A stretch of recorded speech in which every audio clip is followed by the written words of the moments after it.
Mother of all deals ಅಂತ ಬೇರೆ ಹೇಳಿಬಿಟ್ಟಿದ್ದಾರೆ ಅವರು. ಮತ್ತೆ ಅದು ಯಾಕೆ ಇಂಪಾರ್ಟೆಂಟು, ಏನದು ಮೆಗಾ ಡೀಲ್? ಈ ಎರಡೂ ಬೃಹತ್ ಮಾರ್ಕೆಟ್ ನಡುವೆ ಒಂದು ಫ್ರೀ ಟ್ರೇಡ್ ಅಗ್ರಿಮೆಂಟ್ ಆಗೋದಕ್ಕೂ ಗಣರಾಜ್ಯೋತ್ಸವ ಸಮಾರಂಭಕ್ಕೂ ಏನು ಸಂಬಂಧ? ಇಷ್ಟೆಲ್ಲ ಈ ಡ್ರಾಫ್ಟ್ ಬಗ್ಗೆ ಹೇಳಲಾಗ್ತಾ ಇದೆ. ಹಾಗಾದರೆ ಇದರಿಂದ ಹೇಗೆ ಭಾರತಕ್ಕೆ ಅನುಕೂಲ ಆಗುತ್ತೆ? ಭಾರತದ ತಯಾರಿಕಾ ಸಂಸ್ಥೆಗಳಿಗೆ ಯಾವುದೇ ಹಾನಿ ಆಗದಂತೆ ನೋಡಿಕೊಳ್ಬೇಕಾದ್ದು ಭಾರತ ಸರ್ಕಾರದ ಕರ್ತವ್ಯ.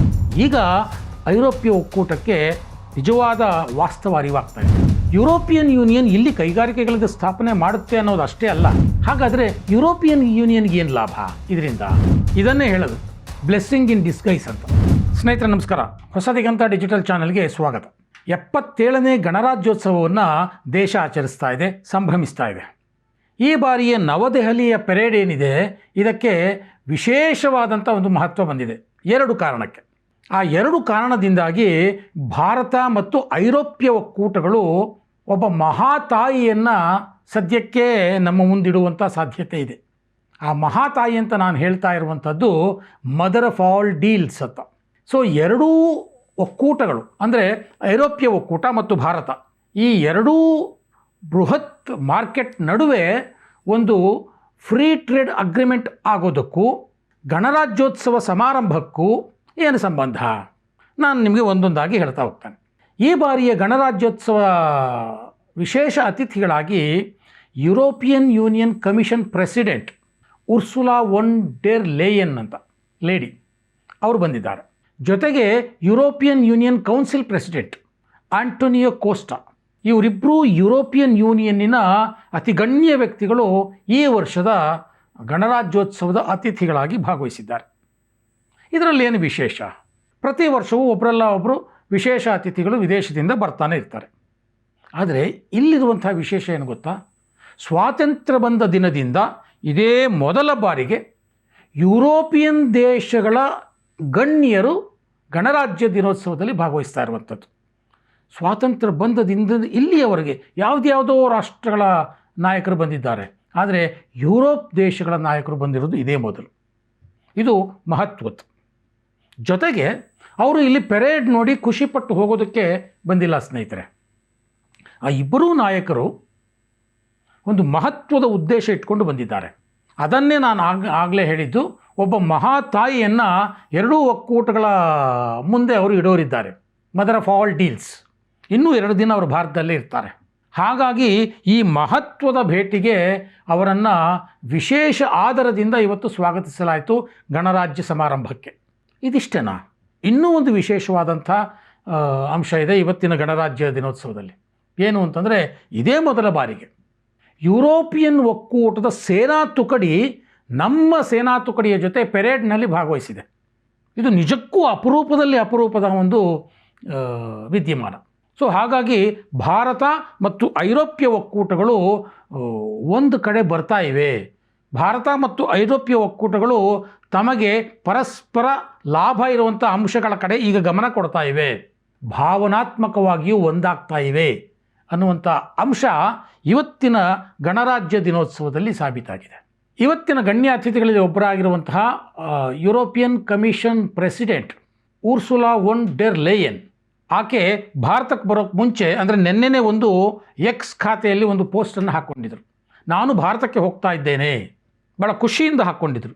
ಮೊನ್ನೆ ದಾವೋಸ್ನಲ್ಲಿ ಅವರು ಮಾಡಿದಂಥ ಭಾಷಣದ ತುಣುಕಿನ ಜೊತೆಗೆ ಭಾರತದಲ್ಲಿ ತಾನು ಏನೇನು ಮಾಡ್ತಾ ಇದ್ದೇವೆ ಅನ್ನುವಂಥದ್ದನ್ನು ಖುಷಿಯಿಂದ ಹಂಚಿಕೊಂಡಿದ್ರು. ಅದರಲ್ಲಿ ಅವರದ್ದೇ ವಿಡಿಯೋ, ಅವರದ್ದೇ ಆಡಿಯೋ, ಅದನ್ನು ಒಂದ್ಸಲಿ ನೋಡಿ. I will travel to India. There's still work to do, but we are on the cusp of a historic trade agreement. Some call it the mother of all deals. One that would create a market of 2 billion people, accounting for almost a quarter of global GDP. Europe wants to do business with the growth centers of today and the economic powerhouses of this century, from Latin America to the Indo-Pacific and far beyond. Europe will always choose the world, and the world is ready to choose Europe. ಹೀಗೆ ಬಹಳ ಉತ್ಸುಕತೆಯಿಂದ, ಬಹಳ ನಿರೀಕ್ಷೆಯಿಂದ ಈ European ನಾಯಕರು ಭಾರತಕ್ಕೆ ಬಂದಿದ್ದಾರೆ. ಭಾರತದ ಗಣರಾಜ್ಯೋತ್ಸವ ಪೆರೇಡ್ನಲ್ಲಿ ಬಹಳ ಕುತೂಹಲದಿಂದ ನರೇಂದ್ರ ಮೋದಿ ಅವರ ಜೊತೆ ಅವರು ಪ್ರಶ್ನೆಗಳನ್ನು ಕೇಳ್ತಾ ಇದ್ರು, ಕೆಲವು ಸಂದೇಹಗಳನ್ನು ಬಗೆಹರಿಸ್ಕೊಳ್ತಾ ಇದ್ರು.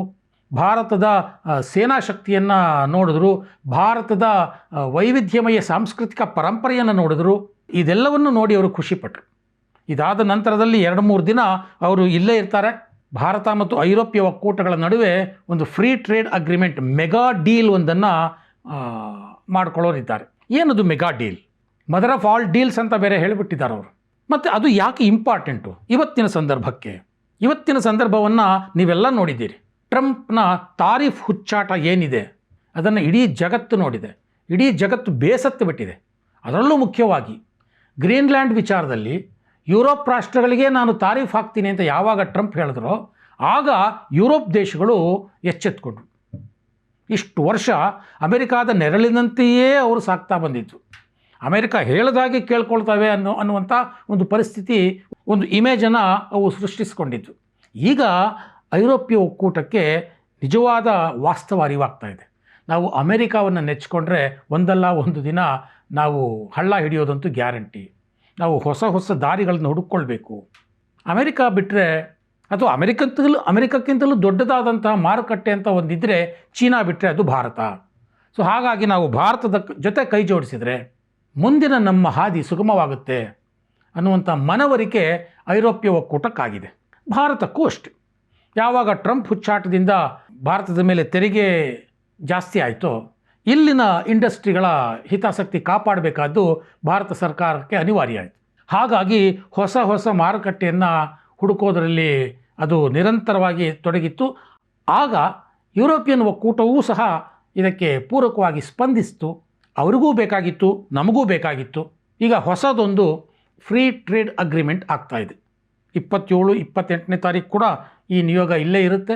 ಈ 3 ದಿನಗಳಲ್ಲಿ ಒಂದು ಫೈನಲ್ ಅಗ್ರಿಮೆಂಟ್ ಅಂತ ಒಂದು ಡ್ರಾಫ್ಟ್ ರೆಡಿ ಆಗುತ್ತೆ. ಸೊ ಇಷ್ಟೆಲ್ಲ ಈ ಡ್ರಾಫ್ಟ್ ಬಗ್ಗೆ ಹೇಳಲಾಗ್ತಾ ಇದೆ. ಮದರ್ ಆಫ್ ಆಲ್ ಡೀಡ್ಸ್ ಅಂತ. ಹಾಗಾದರೆ ಇದರಿಂದ ಹೇಗೆ ಭಾರತಕ್ಕೆ ಅನುಕೂಲ ಆಗುತ್ತೆ? ಮುಖ್ಯವಾಗಿ ಭಾರತಕ್ಕೆ ಇದರಿಂದ ಅನುಕೂಲ ಆಗ್ತಿರುವಂಥದ್ದು ಭಾರತದ ಮಧ್ಯಮ ಮತ್ತು ಸಣ್ಣ ಕೈಗಾರಿಕೆಗಳಿಗೆ.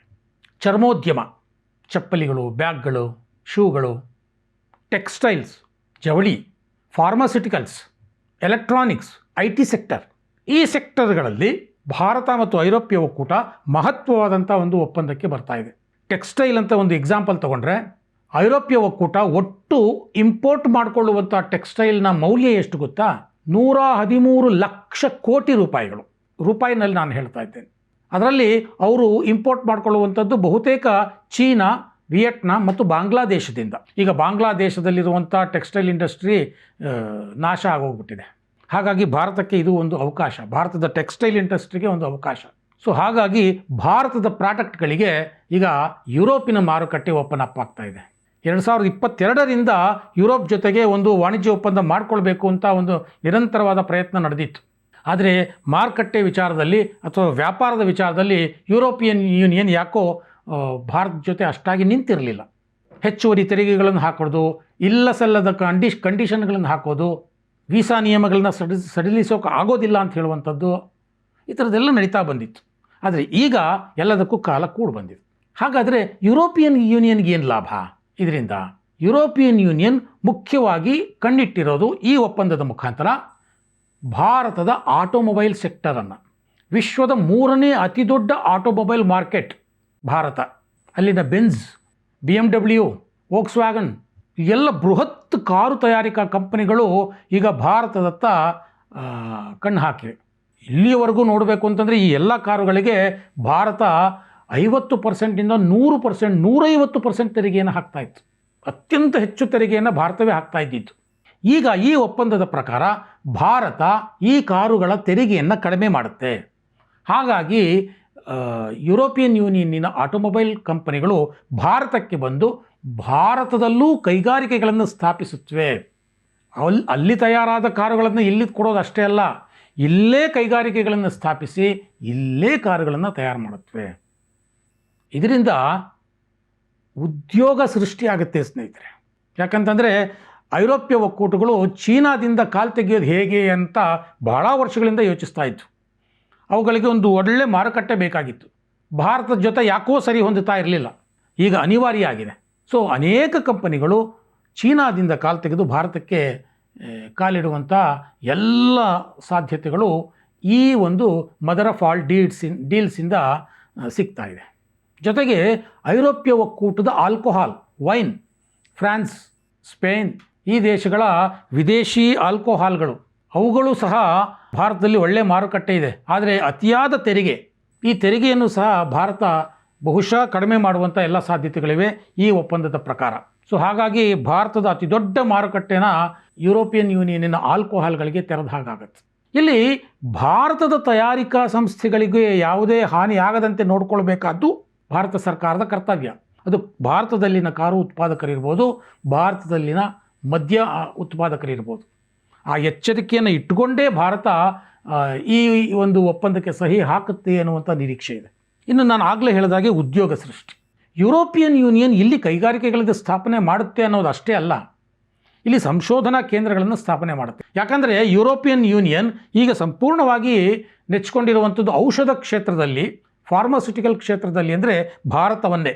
ಹಾಗಾಗಿ ಭಾರತದಲ್ಲಿ R&D ರಿಸರ್ಚ್ ಸೆಂಟರ್ಗಳು, ಸಂಶೋಧನಾ ಕೇಂದ್ರಗಳನ್ನು ಅವರು ತೆರೆಯುವಂಥ ಎಲ್ಲ ಸಾಧ್ಯತೆಗಳಿವೆ. ಮತ್ತು ಭಾರತೀಯ ಕಂಪನಿಗಳು ತಯಾರಿಸುವಂಥ ಔಷಧಿಗಳಿಗೂ ಸಹ ಇನ್ನು ಮುಂದೆ ಐರೋಪ್ಯ ಮಾರುಕಟ್ಟೆಗಳು ಓಪನ್ ಅಪ್ ಆಗ್ತವೆ. ಇದ್ರ ಜೊತೆಗೆ ಇನ್ನೊಂದು ಬಹಳ ಮುಖ್ಯವಾದಂಥ ಒಂದು ಅಂಶವನ್ನು ನಾವು ನೋಡಬೇಕು. ಟ್ರಂಪ್ ಹುಚ್ಚಾಟದಿಂದಾಗಿ ಅಲ್ಲಿ ಉದ್ಯೋಗ ಅರಸಿ ಹೋದಂಥವರು ಒಂಥರ ತ್ರಿಶಂಕು ಸ್ಥಿತಿಗೆ ಒಳಗಾಗ್ಬಿಟ್ಟಿದ್ದಾರೆ.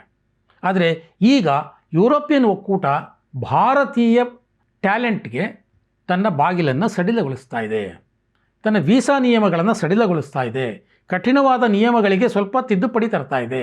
ಹಾಗಾಗಿ ಭಾರತದ ಇಂಜಿನಿಯರ್ಗಳು, ಡಾಕ್ಟರ್ಗಳು, ಸೈಂಟಿಸ್ಟ್ಗಳು ಅಥವಾ ಯಾವುದೇ ಸ್ಕಿಲ್ಡ್ ಲೇಬರ್ ಇನ್ನು ಮುಂದೆ ಐರೋಪ್ಯ ಒಕ್ಕೂಟದಲ್ಲಿ ಉದ್ಯೋಗವನ್ನು ಅರಸಿ ಹೋಗೋದಕ್ಕೆ ಸುಲಭವಾಗುತ್ತೆ.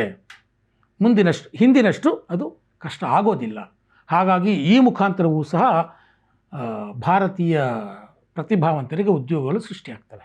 ನೋಡಿ, ಒಂದು ಗಣರಾಜ್ಯ ದಿನೋತ್ಸವ ಸಮಾರಂಭದ ಅತಿಥಿಗಳಾಗಿ ಬಂದವರು ಎಷ್ಟೆಲ್ಲ ಬದಲಾವಣೆಗಳಿಗೆ ಇನ್ನು ಮುಂದೆ ಕಾರಣರಾಗ್ತಾರೆ ಅಂತ. ಹಾಗಾಗಿಯೇ ಯುರೋಪಿಯನ್ ಯೂನಿಯನ್ ಕಮಿಷನ್ ಪ್ರೆಸಿಡೆಂಟ್ ಆಕೆ ಹೇಳಿದ್ದು ಏನು, ಇದು ಮದರ್ ಆಫ್ ಆಲ್ ಡೀಲ್ಸ್ ಅಂತ. ಎರಡೂ ಒಕ್ಕೂಟಗಳ 2 ಬಿಲಿಯನ್ ಜನರಿಗೆ ಇದರಿಂದ ಅನುಕೂಲ ಆಗುತ್ತೆ ಅಂತ. ಇದರ ಜೊತೆಗೆ ಡಿಫೆನ್ಸ್ ಕ್ಷೇತ್ರ, ಭಾರತೀಯ ಡಿಫೆನ್ಸ್ ಕಂಪನಿಗಳಿಗೆ ಯುರೋಪ್ ಮಾರುಕಟ್ಟೆ ಓಪನ್ ಆಗುತ್ತೆ. ಭಾರತದ ಇಂಟೆಲಿಜೆನ್ಸ್ ಎಕ್ವಿಪ್ಮೆಂಟ್ಗಳಿರ್ಬೋದು, ಗುಪ್ತಚರ ಎಕ್ವಿಪ್ಮೆಂಟ್ಗಳಿರ್ಬೋದು, ಅಥವಾ ಡಿಫೆನ್ಸ್ ಕ್ಷೇತ್ರದಲ್ಲಿ ಬರುವಂಥ ಅನೇಕ ಉಪಕರಣಗಳಿರ್ಬೋದು, ಇದಕ್ಕೆ ಐರೋಪ್ಯ ಒಕ್ಕೂಟಗಳು ಓಪನ್ ಅಪ್ ಆಗ್ತವೆ. ಜೊತೆಗೆ ಇನ್ನೊಂದು ಬಹಳ ಮುಖ್ಯವಾದ್ದು ಅಂತಂದರೆ ಸೇಫ್ ಯೋಜನೆ ಅಂತ ಒಂದಿದೆ ಯುರೋಪ್ನಲ್ಲಿ. ಅವರು ಸುಮಾರು 116 ಲಕ್ಷ ಕೋಟಿ ಫಂಡನ್ನು ಅದಕ್ಕೆ ಇಟ್ಟಿದ್ದಾರೆ. ಅಂದರೆ ಯುರೋಪಿಯನ್ ಯೂನಿಯನ್ಗಳು ಡಿಫೆನ್ಸ್ ಸೆಕ್ಟರ್ನಲ್ಲಿ ಏನೇ ಒಂದು ಹೂಡಿಕೆ ಮಾಡಬೇಕಾದರೂ ಈ ಫಂಡನ್ನು ಅವರು ಕೊಡ್ತಾರೆ.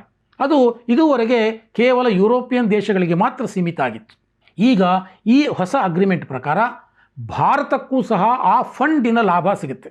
ಭಾರತದ ಡಿಫೆನ್ಸ್ ಕಂಪನಿಗಳೂ ಸಹ ಆ ಹಣದ ಲಾಭ ಪಡೆದು ತಮ್ಮ ಉತ್ಪಾದಕತೆಯನ್ನು ಜಾಸ್ತಿ ಮಾಡಿಕೊಳ್ಬಹುದು. ಮತ್ತು ಆ ಫಂಡನ್ನು ಪಡೆಯುವಂತಹ ಯುರೋಪೇತರ ದೇಶ ಯಾವುದಾದ್ರು ಇದ್ದರೆ ಅದು ಭಾರತ ಮಾತ್ರ ಆಗುತ್ತೆ ಈ ಒಪ್ಪಂದದ ನಂತರ. ಹೀಗೆ ಅನೇಕ ಕ್ಷೇತ್ರಗಳಲ್ಲಿ ಐರೋಪ್ಯ ಒಕ್ಕೂಟದ ಜೊತೆ ಮಾಡಿಕೊಳ್ಳುವಂತಹ ಈ ಫ್ರೀ ಟ್ರೇಡ್ ಅಗ್ರಿಮೆಂಟ್ ಇದೆ, ಇದು ಎರಡೂ ಕಡೆಯವರಿಗೆ ಲಾಭ ಆಗುತ್ತೆ. ಕೆಲವು ಸವಾಲುಗಳಿದ್ದಾವೆ. ಯಾಕಂದರೆ 2022ರಿಂದ ಈ ರೀತಿಯ ಟ್ರೇಡ್ ಅಗ್ರಿಮೆಂಟ್ ಆಗಬೇಕು ಅಂತೇಳಿ ಎರಡೂ ಕಡೆಯವರು ಕಸರತ್ತು ನಡೆಸ್ತಾ ಇದ್ರು. ಆದರೆ ಇಬ್ಬರೂ ಭಾಳ ಕಠಿಣವಾದ ನಿಲುವುಗಳನ್ನು ತಳೆದಿದ್ದರಿಂದ ಇದು ಸಾಧ್ಯ ಆಗಿರಲಿಲ್ಲ. ಈಗ ಇಬ್ಬರಿಗೂ ಅನಿವಾರ್ಯ. ಮತ್ತು ಟ್ರಂಪ್ ಹಾಕಿರುವಂಥ ಒಂದು ಸವಾಲನ್ನು ಯಶಸ್ವಿಯಾಗಿ ಎದುರಿಸಲೇಬೇಕು ಅನ್ನುವಂಥ ಒಂದು ಛಲ. ಹೀಗಾಗಿ ಎರಡೂ ಅತಿ ದೊಡ್ಡ ಮಾರುಕಟ್ಟೆಗಳೀಗ ಒಟ್ಟಿಗೆ ಬಂದಿವೆ. ಇದರಿಂದ ಭಾರತಕ್ಕೂ ಲಾಭ, ಐರೋಪ್ಯ ಒಕ್ಕೂಟಗಳಿಗೂ ಲಾಭ. ಇದನ್ನೇ ಹೇಳೋದು ಬ್ಲೆಸ್ಸಿಂಗ್ ಇನ್ ಡಿಸ್ಗೈಸ್ ಅಂತ. ಕಷ್ಟದ ಕಾಲವನ್ನು ನಾವು ಹೇಗೆ ಅದನ್ನು ಲಾಭದಾಯಕವಾಗಿ ಮಾರ್ಪಡಿಸಿಕೊಳ್ಳಬೇಕು ಅನ್ನೋದನ್ನು ಮೋದಿಯವರು ಆಗಾಗ ಹೇಳ್ತಾ ಇರ್ತಾರೆ.